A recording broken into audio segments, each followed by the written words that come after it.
off, just what made you want to do a horror movie? I am a huge fan of films. I grew up watching horror with my dad. He's just such a nerd for him, and he loves Halloween. And so being able to do a film that I hope he likes, he gets to watch it for the first time tonight. Oh, wow. Yeah, I'm nervous and excited. Oh my gosh. But I just wanted to be a part of something that he would really enjoy. Yeah, absolutely. What's the scariest horror movie you've seen? The scariest horror film? Yeah, or that scared you the most personally? I mean, Nightmare on Elm Street. Yeah. Definitely got me. Classic. I watched it pretty young, so I was kind of terrified for a long time. That's so fair.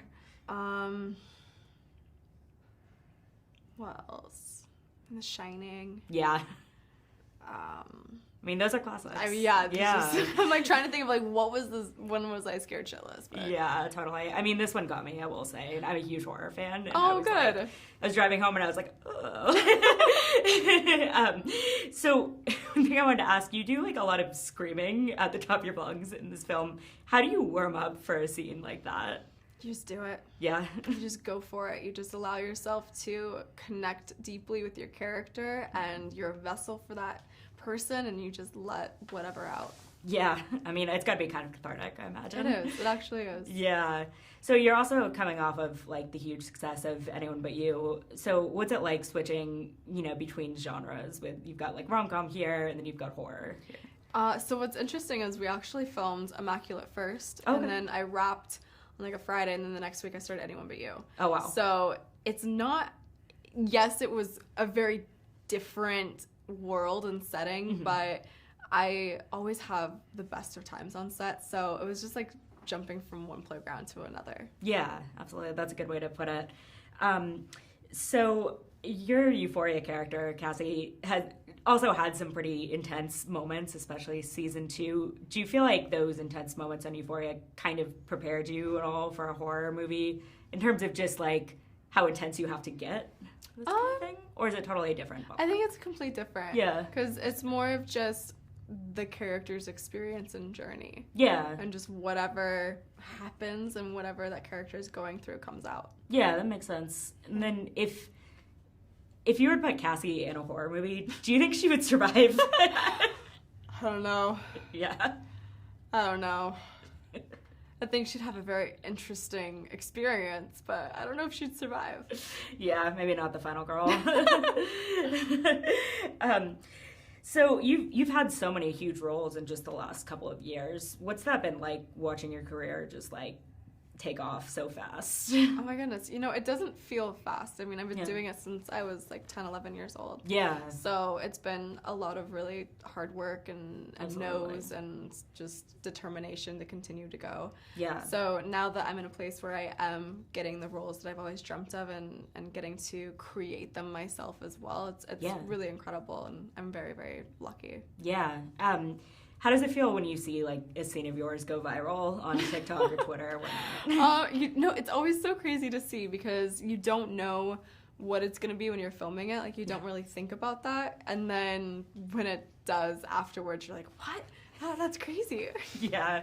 Is there like a certain scene you think has the most potential that like people are going to latch onto in Immaculate? I don't know. I'm really excited to see what people like really take to. Totally. What was the most fun scene for you personally to film in this? Most fun scene? Honestly, the entire film was just so much fun. I felt like I was in my own world that I built and created. So I woke up every day excited to go to work. Yeah, and you're a producer on it too. So what was that like, being both the actress in it and the producer? I loved it. I got to build the project from the ground up. Yeah. And I got to put all the pieces together and hire everybody and choose the locations and edit the film. Like, I loved being a part of all of the decisions. Yeah, absolutely. So I'd asked like how you warm up for a scene like that. How do you cool down after a scene that's like, I mean, I'm thinking about towards the ending. Like, how do you just go to your trailer and, go back to actual real life after something like that? Well, When they call cut, I jump out of it. And a fun thing on Immaculate was I never went to my trailer. Okay. I was producing, so I had to be there. And I would just go to Video Village and watch the takes back, or go and look at second unit and take notes on second unit.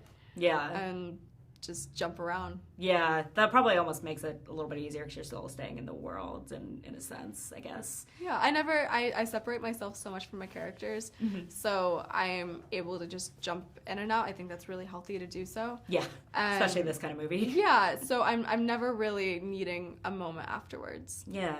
Were there any particular horror movies you looked to for inspiration with this one? Rosemary's Baby was definitely one of the biggest inspiration. Mike drew a lot from Barbarian. He loved the cinematography and the pacing of that film. But those were probably the two biggest ones. Yeah, absolutely. Let's see.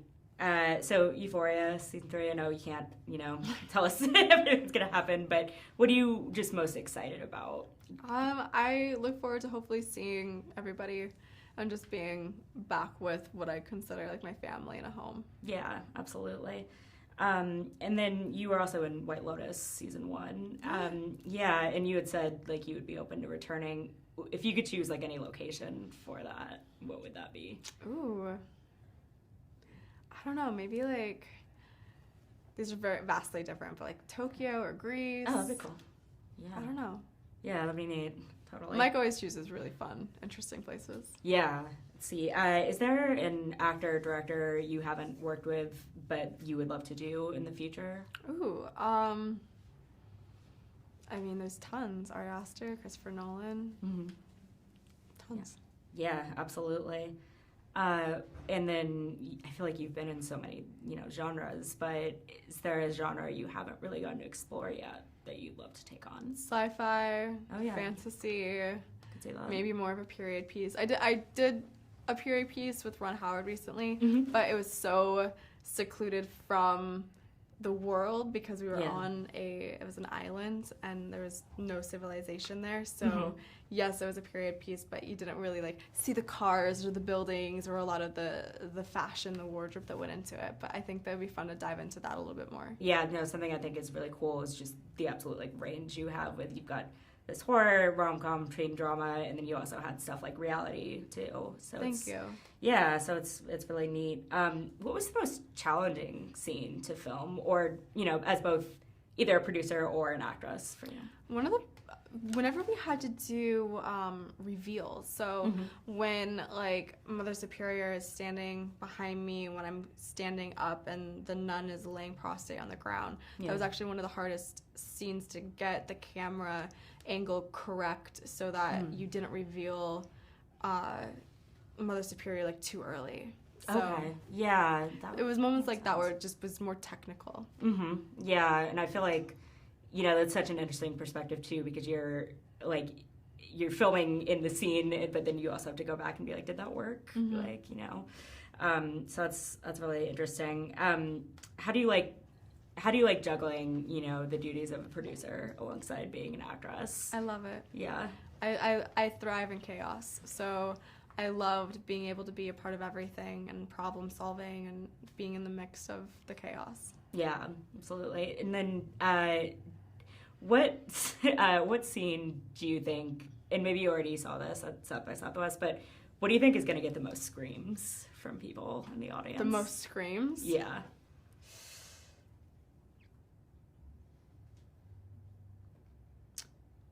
There's two. There's the one in the beginning. Well, there's multiple. I don't know.